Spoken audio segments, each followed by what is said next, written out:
the great MAGA civil war of 2028 is already here. We're seeing Republicans plan for what's going to be a post-Trump life. MTG, Senator Cruz, are leading the charge.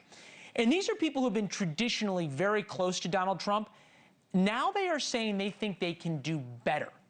They are seeing fault lines inside MAGA and they want to exploit them. So whether it's standing up to anti-Semitism, calling out high prices, attacking Democrats, or answering questions about their own futures, MTG and Cruz are trying to position themselves for 2028. If we refuse to denounce it, if we are scared of it, it could destroy the Republican Party. Gaslighting the people and trying to tell them that prices have come down is not helping. This is putting real pain on the American people, and Chuck Schumer and the Democrats are doing this out of political petulance. When we said no more foreign wars, we meant it, and that meant don't send our money and our weapons. Reporters are going to write headlines that get clicks and get eyeballs. I got a job. It's representing 31 million Texans. I have something in my heart that I think is incredibly important for our country, and that is to end the toxic fighting in politics. Cruz and MTG sense an opening, a split of the Republican Party, and Trump is responding. The reason there's a split is because he's vulnerable on prices. So what did he do? He dropped tariffs on nearly 200 food items. In the past 24 hours, he has totally backtracked, flip-flopped, whatever you want to call it, on the Epstein files. Now he says he wants Congress to pass a law releasing them. The Epstein files are a good distraction. Cable networks that don't like Trump are advertising live coverage of tomorrow's vote in the House of Representatives. Some on the left view the Epstein files as the holy grail. Once they have them, Trump will finally be brought down. Let me tell you, they are not the holy grail. The Epstein files, though, give Trump time, but not much time. Because right now, going through Thanksgiving into Christmas, the economy isn't everything, it's the only thing. And Trump knows it.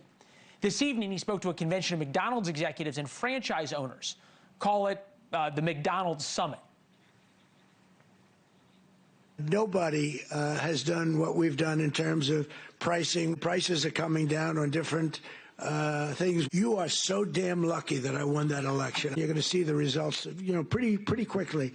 The Biden administration started the affordability crisis, and my administration is ending it. All I want is for people to recognize the great job that I've done on pricing, on affordability.